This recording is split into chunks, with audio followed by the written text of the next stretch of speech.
Hello dear students, कैसे हो आप सब। आशा करता हूँ बहुत ही मस्त होंगे, ज़बरदस्त होंगे। स्वागत है आपका हमारे यूट्यूब चैनल उन्नत क्लासेज बाई डीएस में। दोस्तों, इस क्लास में अपन पढ़ेंगे इतिहास के संबंधित टॉपिक्स।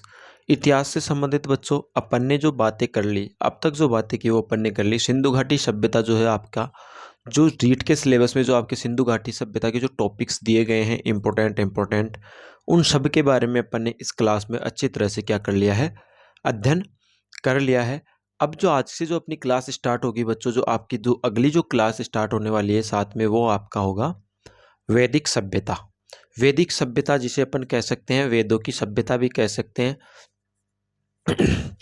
इसके बारे में अपन इसमें चर्चा करेंगे। वैदिक सभ्यता कहाँ से पनपी है, कहाँ से ये आई है, इन सारे बिंदुओं को आज की क्लास में अपन क्लियर करेंगे। आज बात करेंगे अपन वैदिक सभ्यता के बेसिक से कंसेप्ट की।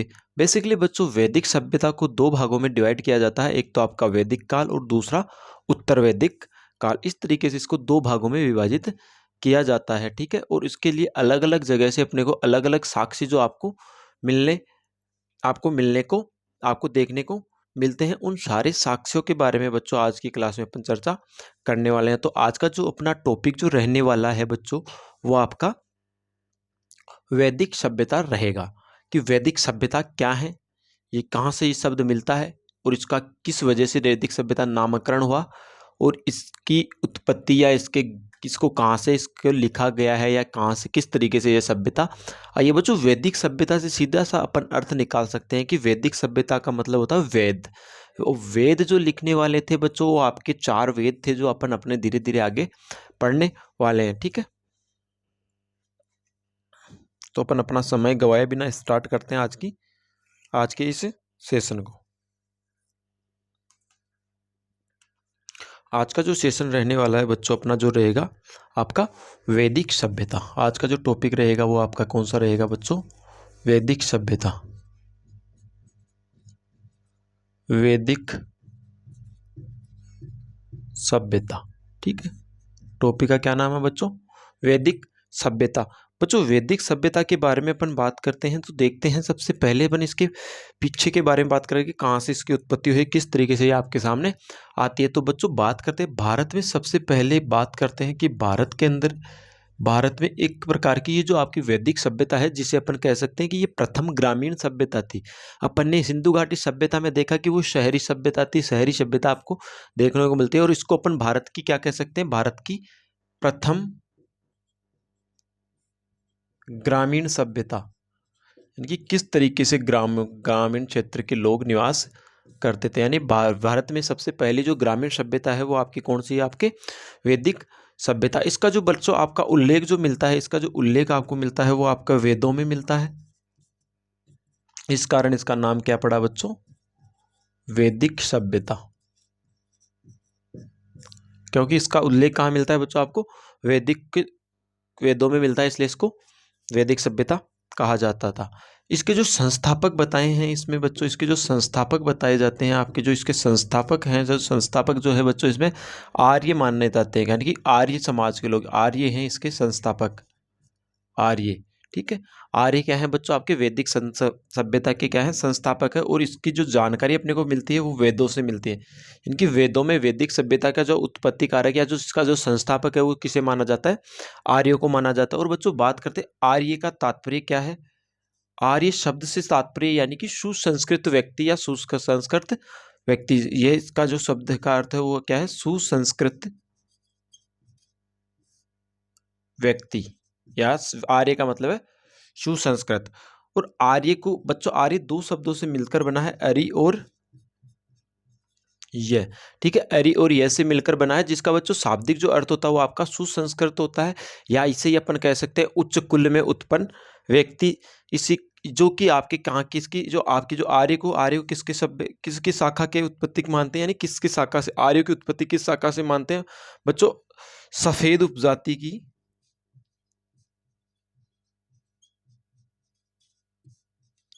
नॉर्डिक शाखा। यानी कि आर्य की उत्पत्ति कहाँ से है बच्चों, आपके नॉर्डिक शाखा से है। और एक नॉर्डिक शाखा सा समूह था, यानी नॉर्डिक शाखा से इसका क्या मिलता है बच्चों, आपको जानकारी मिलती है, नॉर्डिक शाखा।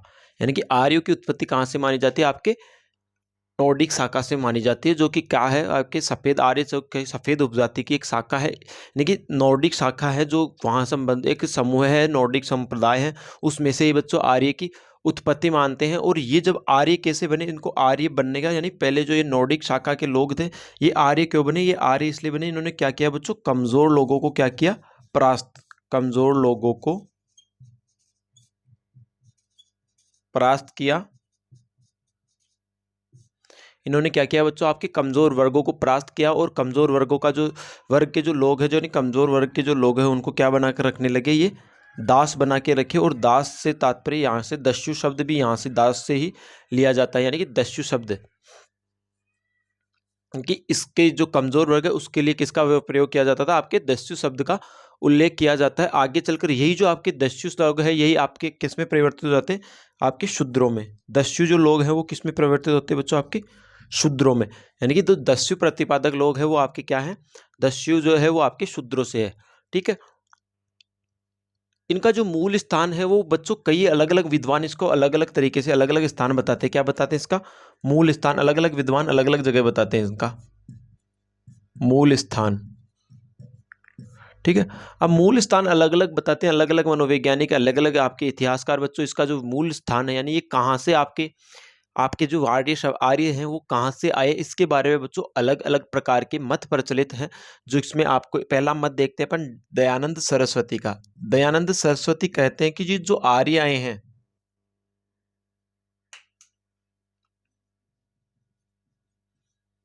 दयानंद सरस्वती क्या कहते हैं बच्चों? दयानंद सरस्वती कहते हैं कि जो आपके आर्य आए हैं वो कहाँ से आए हैं बच्चों? तिब्बत से आए हैं।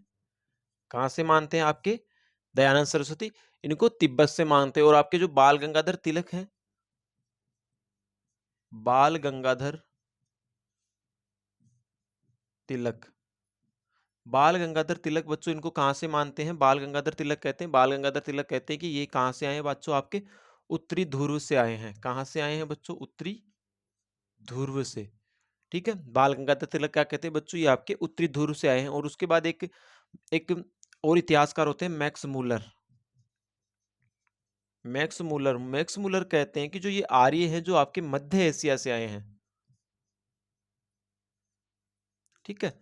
तो बच्चों इसके लिए तीन प्रकार के मत प्रवच आपके तीन प्रकार के मत प्रचलित हैं। और ये अलग अलग मत कहते हैं कि किस तरीके से आपके आर्यों की उत्पत्ति हुई है। ठीक है। जो कि आपके जो मैक्स मूलर थे वो आपके जर्मन के एक विद्वान थे। उन्होंने क्या कहा कि इसको इसकी इनकी जो भाषा थी, आर्यों की भाषा थी, जो आपके मध्य एशिया के पास के ईरान के निवासियों की भाषा से संबंधित थी। इसलिए जो मैक्स मूलर कहते हैं कि ये लोग कहाँ से हैं बच्चों? आपके मध्य एशिया से। और उसके बाद एक अभिलेख मिलता है आपको बोगासगोई। ठीक है। कौन सा अभिलेख बच्चों?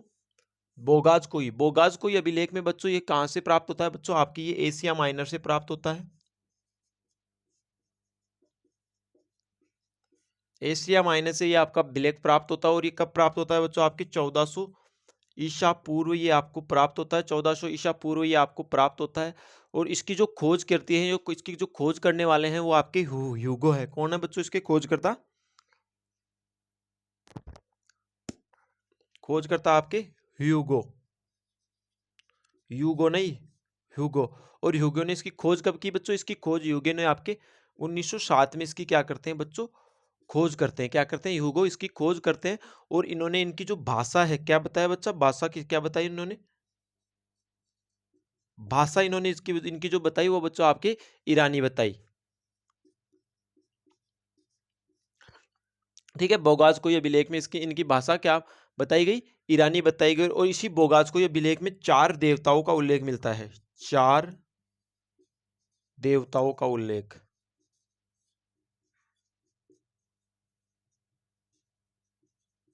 यानी कि आपके जो बोगास को ये अभिलेख है, इसमें 4 देवताओं का उल्लेख मिलता है। और 4 देवता कौन कौन से थे बच्चों इसमें? आपके पहला था इंद्र, भगवान इंद्र देवराज इंद्र। 2 आपके वरुण। 3 है आपका वरुण के बाद आपका है मित्र और एक नासत्य। मित्र व चौथा क्या है? नासत्य। ठीक है। ये बच्चों आपके कहाँ से प्राप्त हुए हैं आपको ये अवशेष? आपके बोगासकोय अभिलेख से ये जानकारी अपने को प्राप्त होती है बच्चों। इसी के आधार पर आपकी जो वैदिक सभ्यता है, वैदिक सभ्यता का जो कालक्रम जो माना जाता है बच्चों, वैदिक सभ्यता का जो कालक्रम है बच्चों, वो आपके 1500 से 1500 ईसा पूर्व से आपके 600 ईसा पूर्व तक माना जाता है। इसका जो कार्यकाल है वो कब से माना जाता है? 600 ईसा पूर्व तक। ठीक है। तो बच्चों इसके अंदर बच्चों इसको फिर इसको भी आपकी जो वैदिक सभ्यता है इसको भी बच्चों दो भागों में डिवाइड किया है, और वो दो भाग अपन अगले इसके बाद पढ़ने वाले हैं। तो बच्चों अभी तक अपन ने जो चीज देखी वो एक बार देखते हैं। देखो क्या क्या देखा अपन ने जो पहली चीज देखी, जो भारत का जो आपकी सिंधु घाटी सभ्यता है बच्चों, वो आपके भारत की प्रथम क्या है? ग्रामीण सभ्यता मानी जाती है। और ये कहाँ से प्राप्त मिलती है? आपके वेदों से इसकी जानकारी मिलती है, इसलिए इसे क्या कहा जाता है बच्चों? वैदिक सभ्यता भी कहा जाता है। इस सभ्यता के जो संस्थापक थे वो आर्य थे, और इसके बारे में भी जानकारी आपको कहाँ से मिलती है बच्चों? आपके वेदों से मिलते हैं। और जहाँ पे आर्य शब्द हैं जो बच्चों आपके दो शब्दों एरी और ये से मिलकर बना है, जिसका अर्थ क्या होता है बच्चों? आपका सुसंस्कृत व्यक्ति। और इन्हीं के बाद में अब आर्य कौन है? आर्य माना जाता है, आपके इन्हीं ग्रंथों के आधार पर बताया जाता है कि आर्य जो है आपके नॉर्डिक शाखा की एक शाखा नॉर्डिक शाखा है, जो समूह में रहते थे उसके ही एक उसी शाखा के ये लोग हैं। और ये आर्य कैसे बने? ये आर्य बने बच्चों कर्म लोग, कमजोर जो लोग हैं, या जो कर्म कमजोर लोग थे उनको परास्त किया, उनको हराया, और उनको क्या बनाते हैं? ये अपना दास बनाते हैं। इसलिए वहां से आपके एक शब्द आता है दस्यु। और दस्यु के बाद धीरे धीरे इस शब्द का वर्तवर्तन, जो अपने दस्यु के बाद आपका जो वर्ग आता है वो आपका शूद्र आता है। ठीक है। अब इसके लिए बच्चों अलग अलग अवशेष, अलग अलग लोग अलग अलग जगह से इसके बारे में बताते हैं। तो पहले बच्चों बात इसके मूल स्थान की बात करते हैं। तो इसका जो बच्चों मूल स्थान है वो आपका दयानंद सरस्वती द्वारा बताया गया है। वो क्या बताया गया है? तिब्बत बताया गया है। जबकि आपके बाल गंगाधर तिलक कहते हैं कि ये लोग कहाँ के? उत्तरी ध्रुव के। और उसके बाद आपके एक और इतिहासकार आते हैं मैक्स मुलर। मैक्स मुलर कहते हैं कि बच्चों ये मध्य एशिया कहते हैं। अब मध्य एशिया के कहने का बच्चों इसमें जो कारण रहा, ये रहा कि ये कौन सी भाषा समझते थे बच्चों? ईरानी। यानी कि ईरान के पास की भाषा को ये जानते थे, इसलिए इनको क्या माना जाता है? इनके द्वारा क्या किया गया?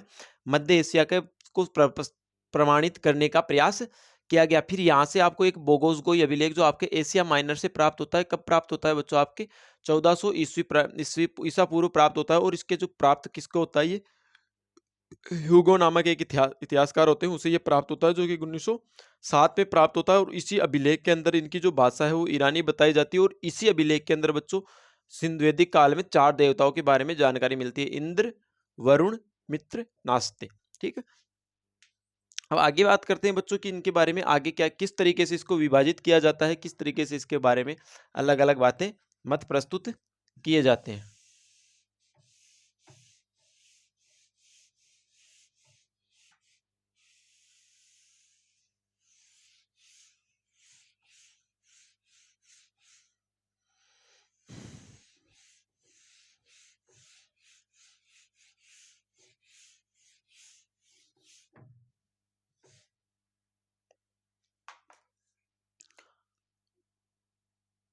इसके बाद बात करते हैं बच्चों आपके वैदिक सभ्यता को कितने भागों में डिवाइड किया जाता है? आपके दो भागों में।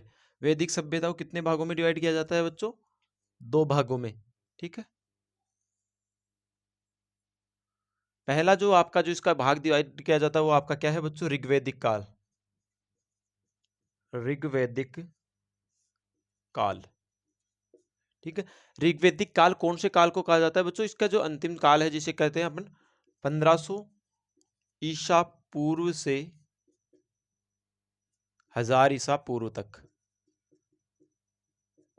ठीक है। और इधर जो आपका जो अगला जो काल वैदिक काल आता है वो आपका उत्तर वैदिक काल। उत्तर वैदिक काल है बच्चों, वो आपका इसके अंदर हो जाएगा आपका 1000 ईसा पूर्व से 600 ईसा पूर्व। ठीक है। तो ये इसकी जानकारी मिलती है। ठीक है। इस प्रकार से इसको कितने भागों में बताया जाता है बच्चों? दो भागों में डिवाइड किया जाता है। ठीक है। अब बात करेंगे अपन पहले ऋग्वैदिक काल की। ठीक है। ऋग्वैदिक काल की बात करते हैं। ठीक है। इसके लिए एक इसके अंदर ऋग्वैदिक काल की बात करते हैं। तो उसके बाद इसके आगे अपन बात करेंगे ऋग्वैदिक काल की। तो एक बात है कि कुछ भी नहीं मेरी जिंदगी में सिवाय किताबों के, कुछ भी नहीं मेरी जिंदगी में सिवाय किताबों के, जब तुम आओगे तो मुझे बदला हुआ ही पाओगे, जब तुम आओगे तो मुझे बदला हुआ ही पाओगे, कुछ भी नहीं मेरी जिंदगी में सिवाय किताबों के, तुम्हें ख्वाहिश थी मेरा कमरा सजाने की, तुम्हें ख्वाहिश थी मेरा कमरा सजाने की, पर मेरे कमरे में सिवाय किताबों के कुछ भी नहीं। ठीक है, आगे बात करते हैं आपके लिए ऋग्वेदिक काल की। ऋग्वेदिक काल स्टार्ट करेंगे अपन, और ऋग्वेदिक काल क्या कहता है, वैदिक साहित्य से इसकी जानकारी मिलती है, इसके बारे में अपन चर्चा करने वाले हैं। ठीक है, ऋग्वेदिक काल, कौन से काल की बात करेंगे बच्चों अपन पहले, ऋग्वेदिक काल। ऋग्वेदिक काल की बात करते हैं तो बच्चों सबसे पहले बात करते हैं आपका वेद जो शब्द है, वेद शब्द आपके विद धातु से बना है,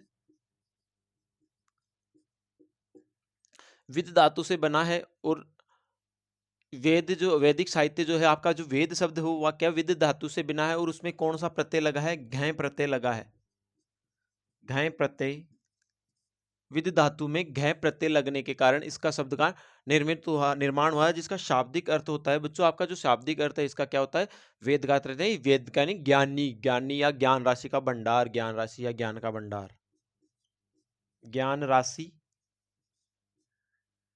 या ज्ञान का भंडार। ठीक है, तो आपका वेद का अर्थ कहां से, वेद शब्द कहां से आया है बच्चों, आपका वेद जो शब्द है वो आपका वैदिक सभ्यता के अंदर जो ऋग्वेद जो वेद शब्द है वो बात तो विद धातु में घे प्रत्यय लगने के कारण इसका निर्माण हुआ है, जिसका अर्थ होता है ज्ञान राशि या ज्ञान का भंडार। कि इसके अंदर बच्चों आपको देवीय ज्ञान मतलब देवताओं से संबंधित ज्ञान मिलते हैं, देवीय ज्ञान के कारण इसे क्या कहते हैं बच्चों, अपौरुषेय भी कहते हैं। यानी कि वेद्य को क्या कहा जाता है बच्चों, आपके अपौरुषेय कहा जाता है। यानी कि इसका मतलब यह है कि ये किसी पर किसी व्यक्ति, किसी पुरुष की, किसी इंसान की कृति नहीं, बल्कि ये किसके द्वारा बनाया गया है, देवता के द्वारा लिखे गए हैं। अपौरुषेय है, कैसे अपौरुषेय, कैसे मतलब इसके अंदर क्या नहीं है बच्चों, पुरुषों द्वारा नहीं, यानी कि पुरुषों द्वारा नहीं लिखा गया, ये देवताओं द्वारा लिखा गया है। ठीक है, उसके बाद बात करते हैं आपके जो इसका जो संकलन यानी इसका जो निर्माण, जिसका इसका वेदों का जो संकलन किया जाता है वो आपके कौन से ऋषि किया जाता है, महर्षि कृष्ण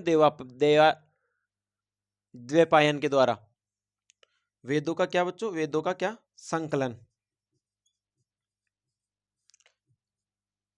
वेदों का संकलन किसके द्वारा किया जाता है, आपके वेदों का संकलन जो आपका किया जाता है वो आपके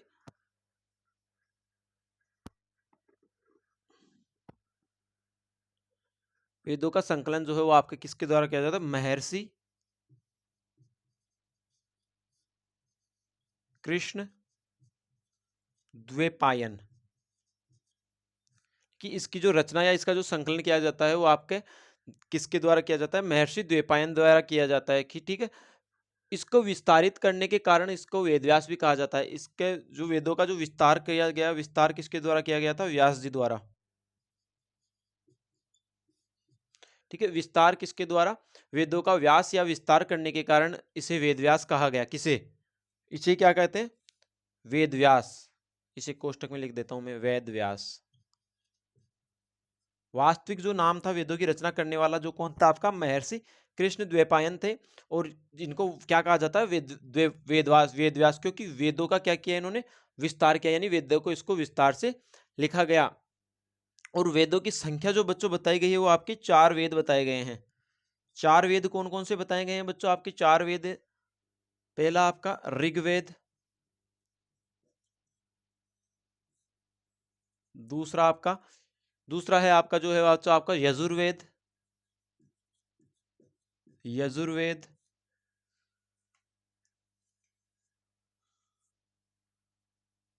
तीसरा आपका सामवेद, चौथा जो है आपका अथर्ववेद। ये 4 वेद इन्होंने बताए गए हैं। ठीक है, तो बात क्या की बच्चों, अपन ने बात की, क्या की बात की कि जो आपका जो वैदिक काल है या ये वैदिक सभ्यता है, या वैदिक सभ्यता को बच्चों 2 भागों में डिवाइड करके पढ़ा जाता है। एक तो आपका ऋग्वैदिक काल, एक आपका उत्तर वैदिक काल। वैदिक काल का जो कालक्रम होता है वो बच्चों 1500 से 1000 ईसा पूर्व होता है, जबकि उत्तर वैदिक काल का 1000 से 600 ईस्वी पूर्व होता है। बच्चों वेद शब्द जो है वो आपके विद धातु के अंदर घे प्रत्यय लगने से बना है, जिसका अर्थ क्या होता है? ज्ञान राशि या ज्ञान का भंडार। और इसके अंदर देवीय ज्ञान होने के कारण इसे क्या कहा गया? अपौरुषेय। यानी कि इसमें इस वेदों की रचना जो है वो मनुष्य के द्वारा ना करके स्वयं भगवान द्वारा की गई है, ऐसा माना जाता है। तो इसलिए इसे क्या कहा जाता है बच्चों? आपके अपौरुषेय भी कहा जाता है। और इसकी जो संकलन यानी इसका जो लिखा जा गया था वो आपके महर्षि कृष्ण द्वैपायन थे। और इन्होंने इन वेदों का जो विस्तार किया, इस कारण इन्हें क्या कहा गया बच्चों? आपके वेद व्यास कहा गया। अपने भारत में बेसिकली देखते हैं तो आपके पास 4 वेद अपने पास उपस्थित होते हैं। पहला आपका ऋग्वेद, दूसरा आपका यजुर्वेद, तीसरा आपका सामवेद, चौथा आपका अथर्ववेद। ठीक है, इनके बारे में अपन अलग अलग चर्चा करेंगे। ठीक है,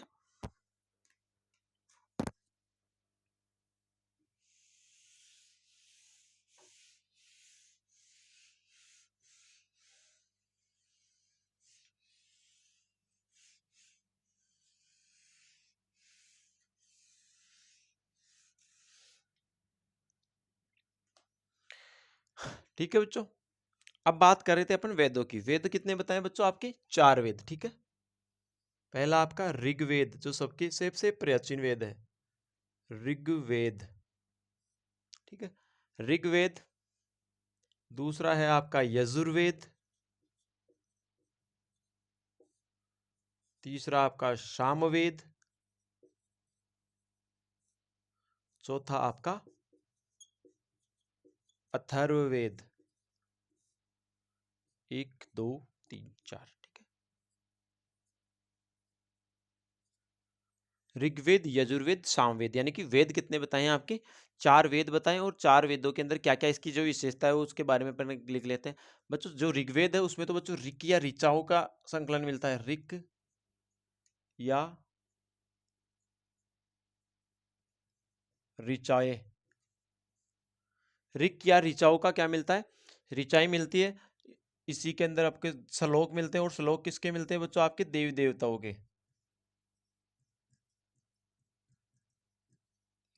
ठीक है, देवी देवताओं के श्लोक आपके किस में मिलते हैं बच्चों? ऋग्वेद में मिलते हैं। और इसका जो ज्ञाता है या इसको जो पढ़ने वाला होता है वो आपका होत्री या होता कहलाता है। होत्री या होता होता है, जिसका क्या जिसे क्या कहते हैं बच्चों? इसका जो पुरोहित है, ऋग्वेद को जो पढ़ता है उसे क्या कहते हैं बच्चों? होत्र या होता। उसके बाद बात करते हैं दूसरा जो यजुर्वेद। यजुर्वेद में बच्चों, यजुर्वेद के अंदर आपके क्या आते हैं? कर्मकांड आते हैं। कर्मकांड, जादू टोना टोटका। ठीक है, ये सारी चीजें इसके अंदर आती है। और बच्चों ये जो है इसके अंदर तो आपकी ऋचाएं हैं, यानी इसके अंदर श्लोक के माध्यम से। जबकि ये जो आपका यजुर्वेद है वो बच्चों पद्य और गद्य दोनों में लिखा हुआ है। पद्य प्लस गद्य दोनों में लिखा गया है, इसलिए इसे अपन कह सकते हैं चंपू शैली में लिखा गया है। चंपू शैली। ठीक है, क्रमकांड है तो होते हैं इसमें आपके श्लोक आते हैं। इसके अंदर पद्य और गद्य दोनों चीजें आती हैं। यानी जब दोनों गद्य और पद्य जो दोनों जब दोनों आते हैं तो उस शैली को क्या कहते हैं बच्चों? आपका तो वो शैली क्या कहलाएगी बच्चों? आपके उस शैली कहलाएगी आपके चंपू शैली। ठीक है, और इसका जो ज्ञाता यानी इसका जो पुरोहित होता है या इसका जो पढ़ने वाला जो होता है उसे क्या कहा जाता है बच्चों? इसके जो पुरोहित को क्या कहा जाएगा? पुरोहित को कहा जाएगा अधर्व्यू। अधर्व्यू। अधर्वयु। अधर्वी इसका जो पुरोहित होता है। फिर बात करते हैं बच्चों आपके सामवेद। सामवेद के अंदर क्या होता है बच्चों? गायन आता है। सामवेद के अंदर आता है साम गायन, यानी कि ये गाकर पढ़ा जाता है। और इसका जो पुरोहित होता है बच्चों वो कौन होता है? इसके जो पुरोहित को कहा जाता है बच्चों, आपके इसके पुरोहित को कहा जाता है आपका उद्गाता। उद्गाता। इसका जो पुरोहित क्या कहलाता है बच्चों? उद्गाता कहलाता है। और अंतिम जो वेद है आपका अथर्ववेद। अथर्ववेद के अंदर बच्चों आपके टोना टोटका आता है। टोना टोटका, तंत्र मंत्र,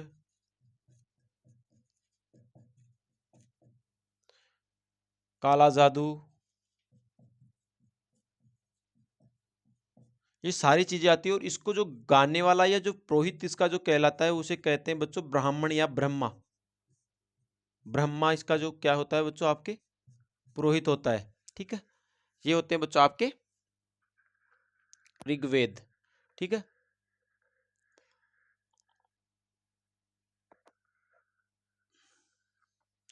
अब बात करते हैं बच्चों आपका ऋग्वेद। आपके अंदर जो एक इसके अंदर जो आपके जो तीन जो वेद हैं बच्चों आपके, ये ऋग्वेद, यजुर्वेद और सामवेद, इन्हें तो कहा जाता है वेद त्रयी। वेद त्रयी, वेद त्रयी कहा जाता है। जबकि आपका जो अंतिम जो आपका जो वेद है अथर्ववेद, अथर्ववेद आपके वेद त्रयी में शामिल नहीं है। ठीक है,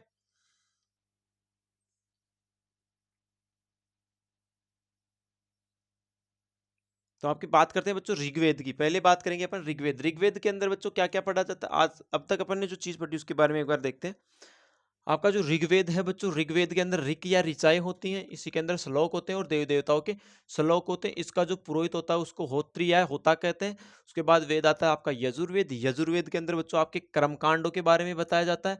इसके ये जो पद्य व गद्य दोनों शैली में, इसलिए इसे चंपू शैली में कहा जाता है। इसका जो पुरोहित होता है वो बच्चों आपका अधर्वी होता है।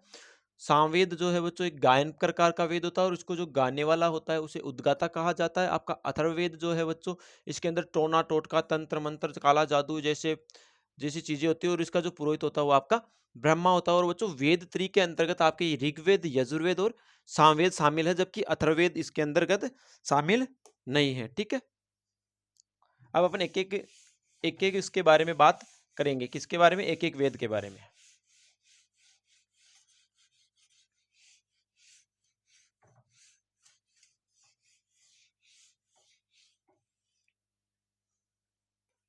हम बात करेंगे बच्चों अपन एक एक वेद के बारे में। ठीक है, सबसे पहला जो सबसे पुराना जो प्राचीन जो वेद है वो आपका कौन सा है बच्चों? आपका ऋग्वेद।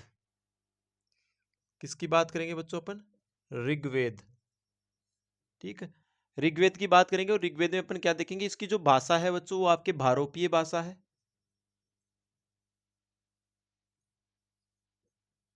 इसकी भाषा बच्चों भारोपीय भाषा है। ये मानव जाति का सबसे प्राचीनतम वेद है। मानव जाति का प्राचीनतम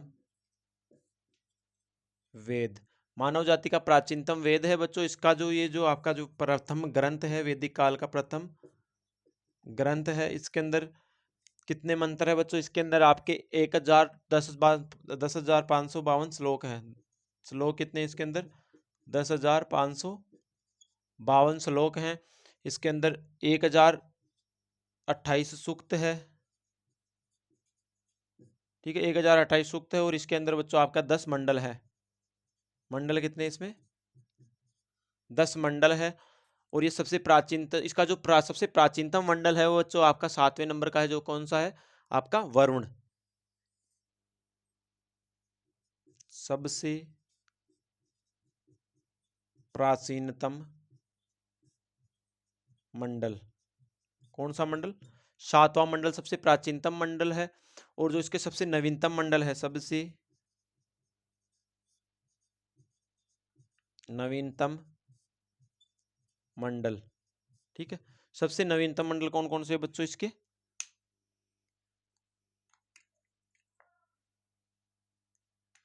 सबसे नवीनतम जो मंडल है इसके बच्चों, आपका सबसे नवीनतम मंडल एक तो इसका पहला, 9वां और 10वां जो मंडल है, ये बच्चों इसके सबसे नवीनतम मंडल है। ठीक है, और इसके अंदर सबसे पहली बार जो शुद्ध शब्द का प्रयोग किया जाता है, पहली बार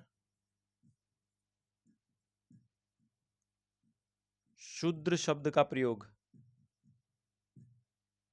ठीक है, सबसे पहली बार जो शूद्र का शब्द का जो प्रयोग किया जाता है वो बच्चों आपका ऋग्वेद में किया जाता है। और इसका जो आपका जो इस शब्द का उल्लेख कौन से मंडल में किया जाता है बच्चों? आपके 10वें मंडल के अंदर किया जाता है। 10वें मंडल के कौन से सूक्त में बच्चों? 10वें मंडल के अंदर कौन से सूक्त में, यानी इसके पुरुष सूक्त में, 10वें मंडल के पुरुष सूक्त में किसका उपयोग किया जाता है? शूद्र शब्द का। ठीक है, तो बच्चों क्या बात की अपन ने इसके अंदर, ऋग्वेद के अंदर अपन ने जो देखा वो चीजें देखी बच्चों। ऋग्वेद जो है वो जो भारोपीय भाषा में लिखा गया ग्रंथ है, मानव जाति का प्राचीनतम वेद है, प्रथम ग्रंथ है। इसके अंदर 10,552 श्लोक है, 1,028 सूक्त हैं, 10 मंडल है। सबसे प्राचीनतम मंडल 7वां है और सबसे नवीनतम मंडल आपका 1, 9 और 10 है। पहली बार शूद्र शब्द का प्रयोग जो मिलता है बच्चों आपके 10वें मंडल में मिलता है और 10वें मंडल के कौन से सूक्त में? पुरुष सूक्त में इसके बारे में जानकारी मिलती है। ठीक है, इसके साथ बच्चों आज की क्लास को अपन यही समाप्त करते हैं। और इसी के अंदर बच्चों आपके गायत्री मंत्र का भी उल्लेख देखने को मिलता है। गायत्री मंत्र का भी उल्लेख इसी में है। गायत्री मंत्र का उल्लेख, तो गायत्री मंत्र का उल्लेख भी आपके इसी मंडल में है। ठीक है, इसी के साथ आज की क्लास को मैं अपन यहीं समाप्त करते हैं। कल फिर नई क्लास के साथ, नए बिंदु, नए टॉपिक के साथ फिर से मिलते हैं। तब तक के लिए जय श्री श्याम, राधे राधे, धन्यवाद।